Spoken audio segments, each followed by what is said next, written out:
Audio Jungle. गुलाम मुर्तज़ा शाह दी सिंध में हुकूमत कान्हे। सिंध में हुकूमत आहे सैयद मुराद अली शाह जी। सिंध ते हुकूमत आहे त सदर हासिफ़ आहे ज़दाइदी। सिंध ते हुकूमत आहे बिलावल भुट्टो ज़दाइदी। सिंध में हुकूमत आहे पीपी चेयरमैन फिराब टालपुर जी। तव्हांजी हुकूमत कान्हे। तव्हां हर इंसान खे क़तल कराईंदो, सोशल वर्करनि खे माराईंदो, धमकाईंदो, हिरासमेंट कंदो। मां सोशल वर्कर आहियां। इन बाबति मां सदर हासिफ़ ज़दाई खे मुतालबो रखंदुमि ऐं पीपी चेयरमैन बिलावल भुट्टो खे ऐं अदी फिराब टालपुर खे, अदी नफ़ीसा शाह खे।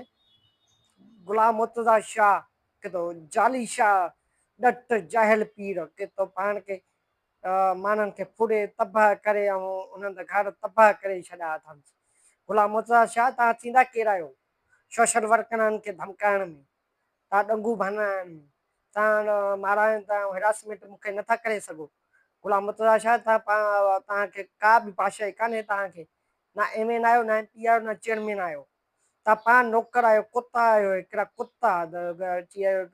कुता की पाटरे में पलंदर हुजे। तव्हां थींदा केरु आहियो सोशल वर्करनि खे धमकाइण आया? मूंखे ॿुधायो साईं, तूं जाली शाह, तव्हां वटि छा सबूत आहे तव्हां असुल सईद आहियो?